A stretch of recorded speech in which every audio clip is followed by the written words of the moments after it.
पहुंचे राजभर ने अखिलेश यादव पर निशाना साधा है। साइकिल की हवा निकल जाएगी, ओपी राजभर कह रहे हैं। साइकिल यात्रा को लेकर सुभाषपा राष्ट्रीय अध्यक्ष ओपी राजभर ने अखिलेश को जमकर घेर लिया और कहा कि अखिलेश यादव की साइकिल की हवा निकलने वाली है। इसी बीच राजभर ने विपक्ष गठबंधन को लेकर बड़ा बयान दिया। कहा कि विपक्ष गठबंधन कहीं नहीं जीतने वाला है।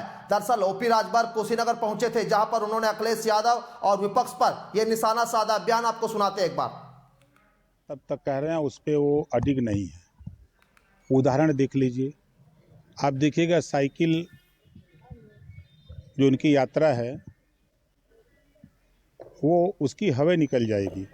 आप देखिएगा, आपने देखा कि जितने भी योजना वो बनाते सिर्फ कागज़ पे हैं, धरातल पे उतारना बड़ा टफ हो जा रहा है उनके लिए। और आज जो नारा दे रहे हैं, अब पीडीए ख़त्म कर दिए, ये से अगड़ा शुरू किए। यही बतिया तो हम समझा रहे थे कि जब पी से पिछड़ा और डी से दलित, अ से अल्पसंख्यक, तो सामान्य वर्ग वहाँ क्या कर रहा है? उनको तो साथ छोड़ के हट जा। यही बतिया तो हम समझा रहे थे कि जब पी से पिछड़ा और डी से दलित, अ से अल्पसंख्यक, तो सामान्य वर्ग वहाँ क्या कर रहा है? उनको तो साथ छोड़ के हट जाना चाहिए ना उनके लिए। और आज जो नारा दे रहे हैं, अब पीडीए ख़त्म कर दिए,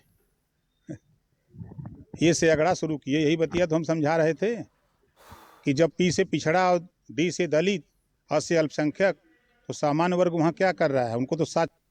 और भाजपा को केंद्र से हटाने के लिए बनाया गया विपक्षी गठबंधन इंडिया अब 5 राज्यों के विधानसभा चुनाव से पहले फेल होता हुआ नजर आ रहा है। कई राज्यों में बिना आपस में तालमेल के ही लेफ्ट पार्टियों ने अपने प्रत्याशी उतार दिए हैं। उधर कांग्रेस और समाजवादी पार्टी के बीच भी सीट शेयरिंग पर कोई समाधान नहीं निकल रहा है। जम्मू कश्मीर नेशनल कॉन्फ्रेंस के उपाध्यक्ष और पूर्व मुख्यमंत्री उमर अब्दुल्ला ने विपक्षी गठबंधन पर बड़ा सवाल खड़े करते हुए कहा है कि इसके अतिरिक्त स्थिति अच्छी नहीं है।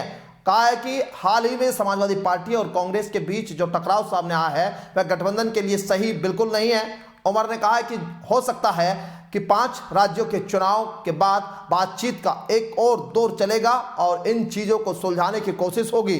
उमर अब्दुल्ला ने कहा कि अब लोकसभा चुनाव होने वाले हैं, ऐसे में पार्टी का उपाध्यक्ष होने के नाते मेरा काम पार्टी को चुनाव के लिए तैयार करना है। कांग्रेस, सीपीआई, सीपीएम के बीच सीट शेयरिंग के वार्ता आखिरी चरण में है और राजस्थान, छत्तीसगढ़ और मध्य प्रदेश में लेफ्ट पार्टियों के गठबंधन से मुक्त होकर अपने प्रत्याशी उतारने का फैसला लिया गया। राजस्थान में सीपीएम और 17 सीटें और छत्तीसगढ़ और मध्य प्रदेश में 3 और 4, छत्तीसगढ़ में सीपीएम 16 अक्टूबर 16 सीटों, राजस्थान में 12 सीटों पर प्रत्याशी उतार सकती है। और तेलंगाना को लेकर भी कांग्रेस और लेफ्ट प्रत्याशी पार्टी